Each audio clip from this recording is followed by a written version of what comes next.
Hello दोस्तों, ये रिश्ता क्या कहलाता है स्टार प्लस के मोस्ट पॉपुलर शो में आपको दिखाया जाएगा। अक्षरा जो होती है वो अपने बेटे से मना करती हैं, कहती हैं कि नहीं, हम तुम्हारे बर्थडे में तुम्हारे साथ नहीं जा सकते हैं क्योंकि हमें बहुत ही अर्जेंट काम है जिसको हम यहाँ पर करने के लिए आए हैं। नक्श जो होते हैं वो कहते हैं कि अच्छा, ऐसा भी क्या ज़रूरी काम है जो हमारे साथ आप बर्थडे पर नहीं चल सकते हो। नायरा जो होती है वो कहती हैं कि भैया बड़ों का कुछ सीक्रेट है। उधर भाभी माँ जो होती हैं वो बहुत ज़्यादा चिंता कर रही होती हैं कि कहीं कोई कमी ना रह जाए।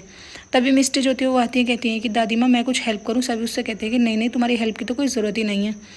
उधर नंदनी जो होती हैं वो अपने परिवार के साथ आ जाती हैं, लेकिन उनके साथ मोहित नहीं आते हैं, वो किसी काम से बाहर गए हुए होते हैं। कि तभी रुक्मणी जो होती है वो आगे कहने लगती है कि बहुत अच्छा लगा ये देखकर कि तुम्हारा नक्श जो है वो 10 साल बाद वापस आया। कहीं ऐसा तो नहीं कि इसके आने के पीछे कोई मेन वजह हो। सोच लेना भाभी माँ, कहीं कुछ ऐसा ना हो कि आप बच्चों के आगे आके किसी भी बात को उनकी मान ले। तभी यश जो होते हैं वो कहते हैं कि नानी आप बहुत ज़्यादा सुंदर लग रही हो और ये खुशी मैंने आपके बहुत दिनों बाद देखी है, जैसे आप बचपन में खुश रहती थी। कि तभी वहाँ पर अक्षरा के मायके वाले जो होते हैं वो पहुँच जाते हैं। उनको देखकर नंदिनी जो होती है एकदम से इमोशनल हो जाती है और फिर सभी को गले लगाने की कोशिश करती है। उधर नेक्स्ट जो होते हैं वो कहते हैं कि मुझे नहीं पता, मुझे कुछ भी नहीं मानना है, आज मेरा दिन है, मेरा बर्थडे है, तो इसलिए सब बात जो है वो मेरी ही चलेगी। और वैसे भी आज तो मुझे मना नहीं कर सकते हो। नैतिक जो होते हैं वो समझाने की कोशिश करते हैं। नक्श जो होते हैं वो कहते हैं कि पापा इसमें समझने वाली बात ही कौन सी है।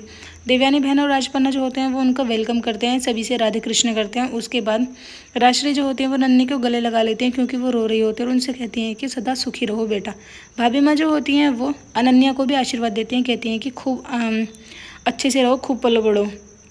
उसके बाद जो नन्नू होते हैं वो कहते हैं कि भाभी माँ से कि ये तो मम्मा ने बोला था कि हमारा ही घर है, लेकिन यहाँ तो मैं पहली बार आया हूँ। उसके बाद वो उनसे भी हंसकर बात करती हैं। नक्श होते हैं वो कहते हैं कि ठीक है, मैं जा रहा हूँ यहाँ से और आप अपना काम कर लेना, तुम्हें नहीं आना है तो मत आओ। लेकिन अक्षर जो होते हैं वो कहते हैं कि हम बाद में एंट्री मारेंगे ना। उधर नायरा जो होती है वो रो रही होती है। अक्षरा कहती है कि बेटा तुम तो समझ सकते हो ना। वो कहती है कि समझ सकती हो, लेकिन जब तक आप मुझे कोई प्रॉब्लम नहीं बताओगे मैं कैसे समझूंगी, मैं इतनी बड़ी नहीं हूँ कि ऐसे ही समझ जाऊँगी।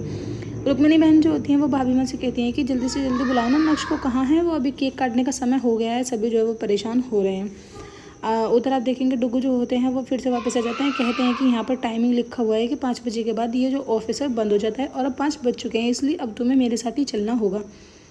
डुगू जो होते हैं वो जिद पकड़ के बैठ जाते हैं। खैर फाइनली अक्षरा जो होती है वो डुगू के साथ चलने के लिए तैयार हो जाती है। उधर वहाँ भाभी माँ से सभी कहते हैं कि भाभी माँ क्या देरी हो रही है, कहाँ रह गया है नक्श, कहीं कोई बात तो नहीं है। भाभी माँ घबरा रही होती हैं, कहती हैं कि अरे कोई बात तो नहीं है। कि तभी नक्श जो होते हैं वो एंट्री मारते हैं। वो कहते हैं कि मैं तो आ गया। तब सभी परिवार वाले जो होते हैं वो नक्श को देखने लगते हैं, कहते हैं कि मैं आप सभी के लिए बर्थडे का बहुत बड़ा सरप्राइज़ लेकर आया हूँ, मुझे पता नहीं है कि आप लोगों को कैसा लगेगा।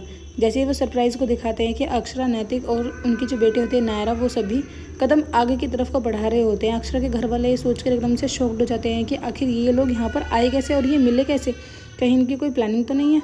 नायरा जो होती है वो एकदम से जाके अपनी बड़ी भाभी माँ को गले लगा लेती है, कहती है कि वाह दादी, मैं फाइनली आपसे मिल ही ली हूँ। लेकिन उनकी दादी एक बार तो शॉक्ड हो जाती हैं अक्षरा और नैतिक को देखकर। फिर उसके बाद वो उनसे बातें करती हैं, कहती हैं कि हाँ मेरी सोनी चिरैया। उसके बाद वो अपनी दादी से और दादू से सबसे गले मिलती है, करिश्मा से, नमन से। जो दादी होती हैं उन्हें एकदम कस के हक कर लेते हैं क्योंकि वो बचपन से अभी इनको मिले हैं। नंदिनी जो होती हैं देख के इमोशनल हो जाती हैं। वर्षा उनकी तरफ इशारे करती हैं कि सब कुछ ठीक है, टेंशन मत लो। एपिसोड की एंडिंग तो ऐसी होगी, आने वाले एपिसोड्स में आपको दिखाया जाएगा। डुगू जो होते हैं वो ज़बरदस्ती नैतिक से और अक्षरा से कहते हैं कि भाभी माँ है, इनके पैर छूना, आशीर्वाद लो भाभी माँ।